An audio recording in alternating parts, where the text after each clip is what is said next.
Graça e paz, boa tarde. Aqui é a Thalita e eu vou compartilhar com você essa semana um devocional, algo do Senhor aos nossos corações. E eu te convido a abrir seu coração, meditar naquilo que você vai ouvir aqui. Eu creio que o Senhor tem algo para a sua vida, amém? Essa semana e semana passada o Senhor vem falando com a gente, né? Mas eu quero relembrar aqui, semana retrasada, que a Daiane trouxe o devocional sobre a cruz, né? E eu quero dar continuidade nesse tema, porque nós temos visto o quanto a sociedade, as pessoas se esqueceram, né, do evangelho puro e simples, do quanto a palavra, né, em si, ela deixou de ser pregada.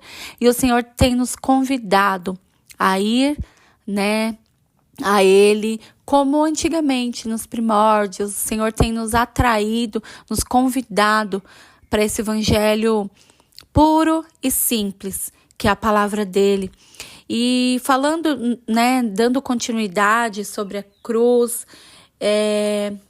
muitas vezes a gente ouve tanto isso, ou talvez nem ouça tanto quanto deveria, porque a verdade é que é difícil hoje em dia nós vermos pregações que falem, né, sobre o sacrifício de Jesus, sobre a sua morte, enfim.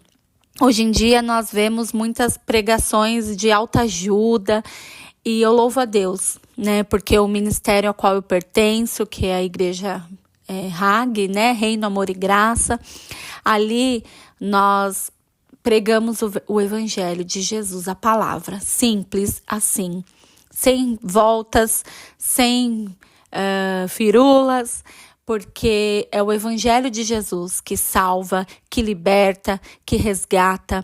E Jesus morreu na cruz. Talvez você ouça isso e talvez ainda não tenha entendido claramente. Mas por que Jesus morreu por mim?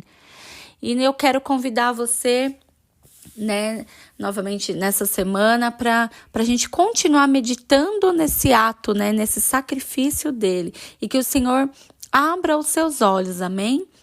Então, lá em Levítico 17:11, que eu convido você para ler, diz assim: porque a vida de uma criatura está no sangue, e eu o dei a vocês para fazerem expiação por vocês mesmos no altar. É o sangue que faz expiação pela vida. E aqui nesse texto, nos fala, né, que Deus, ele deu o seu sangue para propiciação da vida da carne que está nele. E essa palavra propiciação, como nós lemos, né, encontramos ela várias vezes no Antigo Testamento, significa proteção.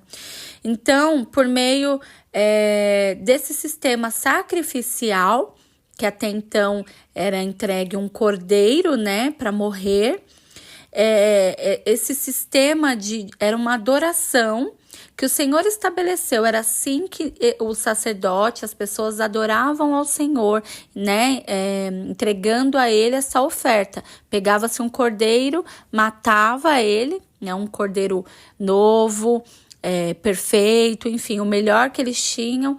E é como se, além da adoração, como se isso trouxesse, né, a ligação entre Deus e o homem e uma certa proteção, né? E o Senhor estabeleceu esse sistema. E quando o homem fazia isso, né, o sacerdote fazia esse sacrifício, o Senhor recebia, e através desse ato, o Senhor, ele perdoava, né? Deus perdoava os pecados, Deus recebia ali a adoração daquele sacerdote que adorava em nome de um povo, da sua família, enfim, porque a humanidade não tinha o livre acesso a Deus. Então, para entrar na presença de Deus, precisava fazer esse sacrifício, né? Mas é muito importante lembrar que precisava. Porque neste ato, como eu falei aqui, além de estar adorando ao Senhor, o homem estava também reconhecendo perante Deus os seus pecados, os seus erros e pedindo perdão, né? E é importante a gente falar também sobre pecado, né? Porque é algo muito sério. E nesse esforço do sacrifício, né, o homem ali pedia perdão porque sabia que a penalidade do pecado é a morte. E não era, isso não mudou, é a morte, porque a palavra fala, né, que o salário do pecado é a morte. Então, para cobrir, né, as transgressões, esses animais oferecidos, eles tinham que ser limpos, perfeitos, como eu falei aqui. E cada sacrifício era um cumprimento da pena de morte, entre aspas, né, exigida pela lei de Deus, porque naquela época eram leis, né? Jesus ainda não tinha vindo. Então, para entrar na presença de Deus, precisava, né, ter esse ato.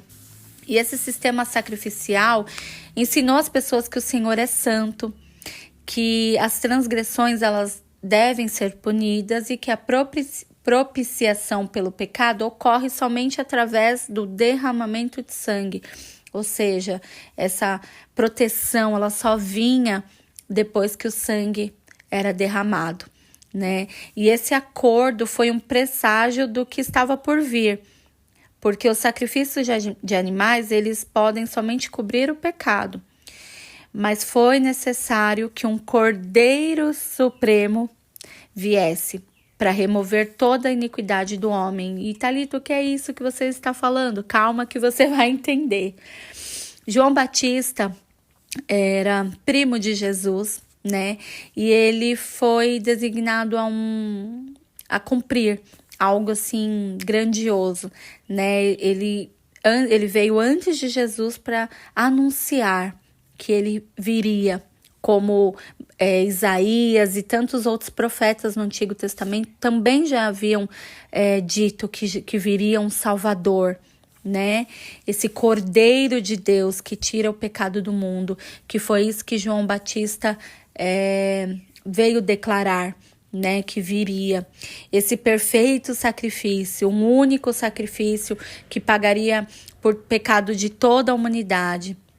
E Jesus veio à Terra e cumpriu, né, esse impressionante plano de redenção de Deus ao derramar o seu próprio sangue. Então Jesus morreu como um cordeiro, né? Ele se entregou. E Jesus era santo, ele é, e Jesus nunca pecou, então o seu sangue, ele derramou para que toda a humanidade fosse perdoada pelos seus pecados e para que nós tivéssemos direito à vida eterna, né? Então, a partir do momento que Jesus vem, ele faz algo por todos e só uma vez, então esse sacrifício não era mais necessário, né, de animais, não se faz mais necessário, porque Jesus já pagou esse preço. E Jesus, ele não era apenas um homem, ele era o Filho de Deus, mas de forma humana. O seu nascimento foi sobrenatural porque ele foi concebido diferente. Jesus foi concebido pelo Espírito Santo no ventre de uma mulher, né? Maria, no caso, que foi escolhida, que era uma virgem. E foi o próprio Espírito Santo, né? Que colocou Jesus ali no ventre de Maria. E como nenhum pecado foi transferido para ele, através de um pai terreno, Jesus ele era perfeito e imaculado, Cordeiro de Deus, perfeito. Sua vida foi única e perfeita, porque novamente ele não errou e, portanto, o único sacrifício adequado para assumir a culpa de toda a humanidade. Então Jesus, né, de novo, o Cordeiro de Deus que tira o pecado do mundo, como João Batista declarava, né, e ele de fato tirou. Então, por que Jesus morreu por você? Para que você fosse perdoado, para que você tivesse acesso à vida eterna, para que você não precisasse mais ter, né, que realizar, entregar sacrifícios para entrar na presença dele. Então, Hoje você tem livre acesso ao Senhor. Aí onde você está, você pode orar, você pode clamar, você pode pedir socorro a Ele, né? Você pode entregar a sua vida a Ele, porque foi por isso que Ele morreu, para que você tivesse acesso a esse amor, porque foi por amor que Ele se entregou. Como nós falamos, né? Deus entregou o seu único filho, perfeito, santo, sem pecado, por amor a mim e a você. Então, imagine você, se é mãe, se é pai, você tem um único filho e você entregar ele para morrer numa cruz, porque Jesus morreu da pior maneira possível, né? E morrer, por quem? Por um parente, por alguém que a gente ama muito? Não, Jesus morreu por toda a humanidade, sendo que ele sabia que corria o risco, mesmo fazendo isso, que muitos não o amariam, muitos não o aceitariam como o Jesus, né, o Redentor, o Salvador, como é até hoje. Muitos ainda esperam por esse Salvador, mas ele já veio, se entregou e ressuscitou. E hoje ele está no céu, à direita de Deus Pai. E um dia ele voltará para nos buscar, porque a palavra nos promete, nos garante isso. Só que para termos livre acesso, para podermos ir morar com Jesus no céu, você precisa aceitar Ele, você precisa convidar Ele para morar no seu coração, para ser o Senhor da sua vida. Amém? Nós vamos continuar essa semana ainda. Talvez hoje não tenha sido tão claro algumas coisas, eu te peço desculpas, mas ao longo da semana nós vamos entender melhor o que foi esse sacrifício de Jesus, por que ele morreu na cruz. Amém? Eu quero orar com você. Senhor, muito obrigada por mais essa semana que está começando. Senhor, obrigada por tudo que o Senhor já fez, tudo que o Senhor fará. Obrigada por esse amor incondicional, esse amor, Deus, que é um amor ágape, é um amor que não muda, independente daquilo que nós fazemos, Pai. O Senhor nos garante esse amor. Então, que cada uma, Senhor, ou cada um que está ouvindo, possa desejar estar na Tua presença, se render a Ti, abrir o coração. Senhor Deus, que cada um que está ouvindo possa sentir esse amor do Senhor por Ele. Em nome de Jesus é o que eu te peço e te agradeço. Amém. Que você tenha uma tarde maravilhosa.